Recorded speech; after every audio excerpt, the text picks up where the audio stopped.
வெகு காலத்துக்கு முன்னாடி விந்திய மலைப்பகுதியில் இந்துபுரிங்கிற சிறிய நாட்டோட மன்னனா இளைஞன் இந்துவர்மன் ஆனான். அவனுடைய தந்தை திடீர்னு இறந்து போனதுனால அந்த இளைஞனுக்கு ஆட்சி பொறுப்பை மேற்கொள்ள வேண்டியதாக போயிடுச்சு. அவன் அந்த சின்ன வயசுலையும் ஆட்சியை திறம்பட புரிஞ்சு வந்தான். அவனுக்கு வேட்டையாடுவதில் விருப்பம் அதிகம். அதனால் தன் நாட்டுடைய மேற்கு பகுதியில் இருக்கிற அடர்ந்த காட்டில் வேட்டையாடுறதுக்காக ஒரு சில வீரர்களை கூட்டி கொண்டு அங்கே போனான். அந்த காட்டில் பல மிருகங்களை மட்டும் பார்க்கல, பல மலைவாசிகளையும் அவன் பார்த்தான். அவங்கள பற்றின விவரங்களை அவன் ஒரு வீரன் கிட்ட கேட்டான். அதுக்கு அந்த வீரன், இவங்க தம்ம லட்சுமண வம்சத்தவர்கள்னு சொல்லிக்கிறாங்க. இவங்களில் பல பேர் நல்லா படித்தவங்க, நல்ல பண்பாடும் கொண்டவங்க. முன்னாடி ராமபிரான் சீதா தேவியை தேடிக்கொண்டு இந்த காட்டு வழியாகத்தான் போனாராம். அப்போ இங்கே இருக்கிற மலைவாசிகள் ராமரை நல்லபடியாக உபசரித்து அவருடைய தம்பி லட்சுமணனை போலவே நடந்து கொண்டாங்களாம். அதனால தான் இவங்க லட்சுமண வம்சத்தவருங்கிற பெயர் அடைஞ்சாங்களாம். இவங்களுடைய பெண்கள் கூட ஆயுதங்களை பயன்படுத்துவதில் கை தேர்ந்தவங்க. காட்டில் எந்த பயங்கர மிருகம் வந்து தாக்கினாலும் அதை எதிர்த்து தாக்கி எளிதாக அவங்க கொன்னுடுவாங்க அப்படின்னு அவன் விவரமாக சொன்னான். இந்துவர்மன் அந்த வீரன் சொன்னதை ஆவலோடு கேட்டுக்கொண்டான். அப்போ அவனோட பார்வையில் அழகான மான் ஒன்று பட்டுச்சு. அவன் தன்னுடைய வில்லம்புகளை எடுத்துக்கிட்டு அதை பிடிக்கிறதுக்காக முதல்ல முயற்சி பண்ணினான். அது வேகமாக ஓடிச்சு. அவன் அதை துரத்துனான். கடைசியாக அது மீது ஒரு அம்பை எய்தான். ஆனால் அந்த அம்பு அது மேலே படலை.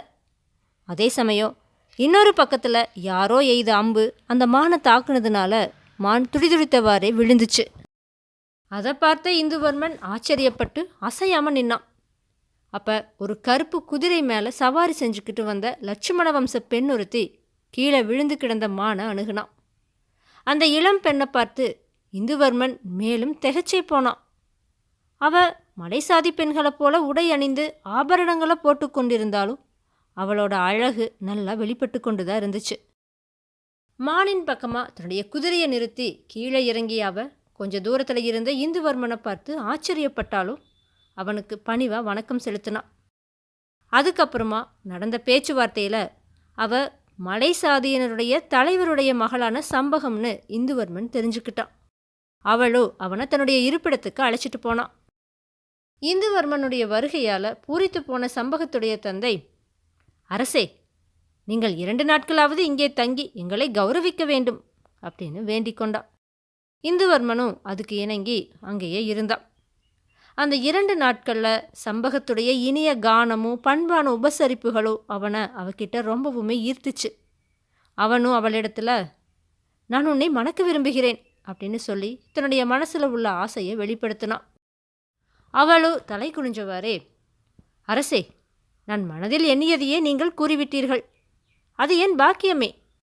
ஆனால் எங்கள் வம்ச ஆசாரப்படி மலைசாதி பெண்ணை ஒருவனுக்கு மேற்பட்டு 2 அல்லது பலரோ மணக்க விரும்பினர் என்றால் அவர்களுக்கு போட்டி வைக்கப்படும். அதில் வெற்றி பெறுபவர் அவளை மணக்கலாம். என் அத்தை மகன் என்னை மணக்க விரும்புகிறான். என் கூட்டத்தவரும் அவனே என்னை மணக்க வேண்டுமென விரும்புகிறார்கள். எனக்கோ அவனை மணக்க விருப்பமில்லை. எனவே இதற்கு போட்டி நடக்கும். போட்டி என்னவென்றால், எங்கள் ராமர் கோயிலில் உள்ள பழைய வில்லை எடுத்து நான் ஏற்ற வேண்டும். என் அத்தை மகனுடைய உடம்பில் பலமில்லை. அவனுடைய கைகள் சூம்பியுள்ளன. இத்தகையவனோடு தான் நீங்கள் போட்டி போடப் போகிறீர்கள் அப்படின்னு சொன்னான். இந்துவர்மன் அதுக்கு, சரி, போட்டி போட்டுத்தான் பார்க்கலாமே அப்படின்னு சொன்னான். மறுநாள் போட்டி.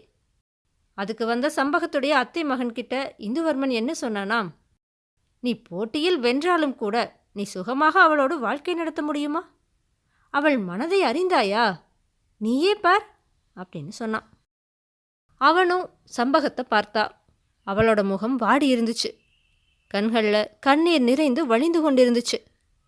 அதை பார்த்து அவன் இந்துவர்மன் கிட்ட, அரசே, நான் போட்டியிலிருந்து விலகி விடுகிறேன். சம்பகம் தங்களை மணந்து ராணியாகட்டும் அப்படின்னு சொல்லி வணங்கி நின்றான். இந்துவர்மன் சம்பகத்துடைய தந்தை கிட்ட, இனிமேல் இந்த மாதிரி பழங்கால போட்டிகளை வைக்காதீர்கள்.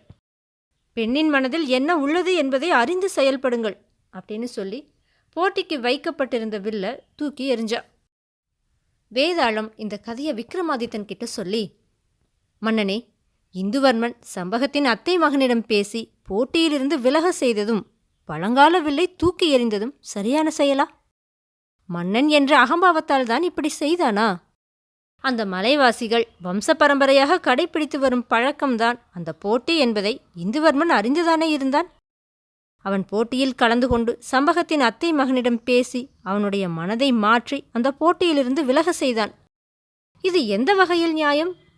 மேலும் காலம் காலமாக மலைவாசிகள் பெரிதும் மதித்து வரும் போட்டிக்கான வில்லை இந்துவர்மன் தூக்கி எறிந்தது பண்பற்ற செயல்தானே. என்னுடைய இந்த கேள்விகளுக்கு சரியான பதில்கள் தெரிந்திருந்தும் நீ கூறாவிட்டால் உன்னுடைய தலை சுக்குநூறாக வெடித்து விடும்னு சொல்லுச்சு. இதை கேட்ட விக்ரமாதித்தன் வேதாளத்துக்கிட்ட, வேதாளமே, இந்துவர்மன் கூறியதும் செய்ததும் சரியே. திருமணத்தை மணமக்களின் அபிப்பிராயத்தை அறிந்து கொண்டு செய்து வைத்தாலே அவர்களுடைய வாழ்க்கை இன்பகரமாக இருக்கும். போட்டி வைத்து மணமகளை மணமகனுக்கு திருமணம் செய்து வைத்தால் அது வெறும் சடங்காகத்தான் இருக்கும். போட்டி போன்றவற்றை வைப்பது பழங்காலத்து வழக்கமே. ஆனால் பழையன கழிதலும் புதியன புகுதலும் மனித வாழ்க்கையில் நடந்து கொண்டே இருக்கிறது. மலைவாசிகளுக்கு அதை உணர்த்தி காலத்திற்கு ஏற்ப மாறுதல்கள் செய்து கொள்ள வேண்டும் என்பதை கூறத்தான் அவன் வில்லை தூக்கி எறிந்தான். இந்துவர்மன் சம்பகத்தின் அத்தை மகனுக்கு மணமகளின் மனநிலையை விளக்கியதால் அவன் போட்டியிலிருந்து கண்ணியமாக விலகிக் கொண்டான். எனவே இந்துவர்மன் செய்தது சரியே என்று கூறினான். விக்ரமாதித்தனோட இந்த சரியான பதிலால அவனுடைய மௌனம் கலைஞ்சது. அவன் சுமந்து வந்த வேதாளம் உயர கிளம்பி போய் மறுபடியும் முருங்கை மரத்தில் ஏறிடுச்சு. தன்னோட முயற்சியில சற்று மனம் தளராத விக்ரமாதித்தன் மறுபடியும் முருங்கை மரத்தில் ஏறி அதில் தொங்கிட்டு இருந்த வேதாளத்தை பிடிச்சு கீழே இறக்கி மீண்டும் நடக்க துவங்கினான்.